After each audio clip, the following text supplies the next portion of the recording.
The Pomodoro Technique is one of the most important methods of learning and studying that I've ever seen in my entire life. And I've been using it for over a year now for studying, doing tasks, reading, things like that. And it's just one of the best things. It's the best, right?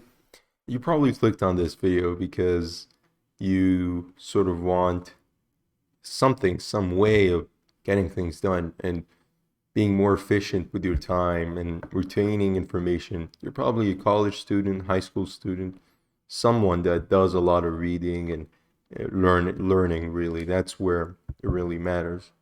Um, but it can apply to anything. You can even do for working out. But I want to focus on learning and studying for this video.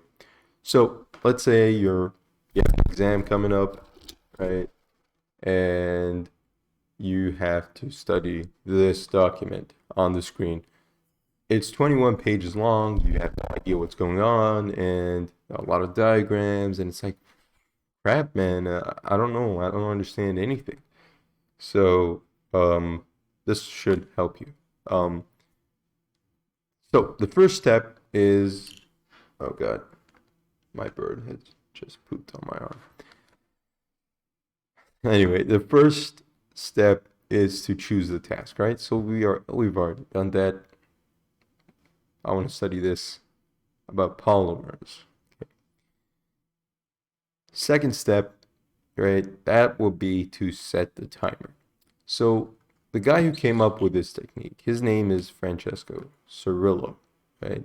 And he came up with this in the late 1980s. And obviously during that era, there were no mobile phones, there were no built-in computer timers.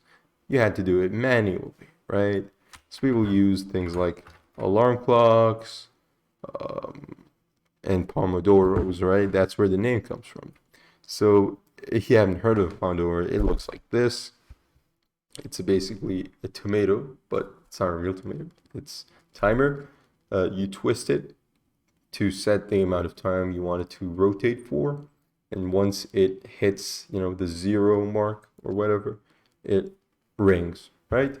That's that's how it works. If so instead of Pomodoros, you can use a timer, right? As in a built-in computer timer or your phone's timer. Anything works. So you set the timer for 25 minutes. Now, he recommends 25 minutes, but in my opinion, you should do what you're comfortable with.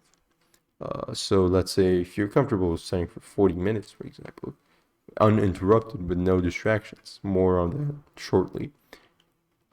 Um, you can do that. If you want to study for 10 minutes, start with that, right? What will happen is you'll eventually improve at studying or learning to the point where you don't need these short periods. You can extend them. You'll improve. And eventually you'll do like 1 hour, even more. That's the goal, it's to improve at studying, but not too much because, you don't want to study for 12 hours every day. That'll just burn you out. There's a limit, of course. So the next step is to work. Oh God. Next step is to work on the task until the Pomodoro rings or the alarm, right? You do it, no distractions, right? No mobile phones, nothing of that sort. No YouTube, Netflix, whatever you guys watch. Once it's done, you take a short break, right? That's very important. You have to take the breaks. They can be from 20, no, not 20, like 5 to 10 minutes, right? The short breaks. And then once you complete 4 cycles of this thing, that's very good. You can take a longer break. The longer break is 20 to 30 minutes. These breaks actually are very important because they help the brain retain the new information, make the information settle in the mind, and it helps with sort of preventing, fatigue and burnout.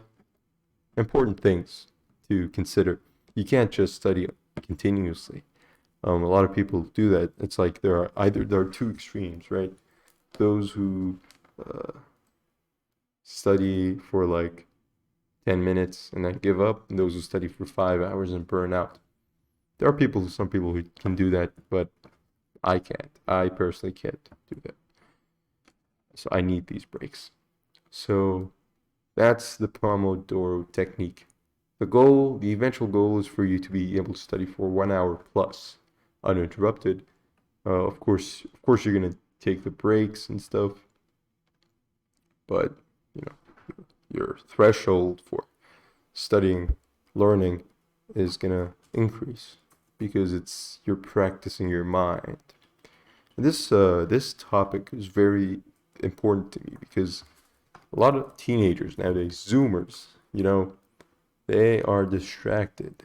Their attention spans are so low because of the internet and the onset of social media. Things like TikTok, they take advantage of this situation and they even exacerbate it by providing, short 15-second max clips that you can skip with the click of a button. That's not good. But your mind is going to be all over the place, going from place to place, from idea to idea, and it's just not good. That's not how people lived. That's not how people learned things back then. Back then, it's like you had this book, right? This sheet of paper. It had only a few things in it. You had to learn these things. That was pretty much it. You should try to strive towards that. Do one thing at a time. Focus. Don't multitask. That rarely works. Only do it if it's very serious, if you're in an emergency situation, but otherwise, just don't. All right, I think this is it for this video, and I will see you guys some other time. Thank you.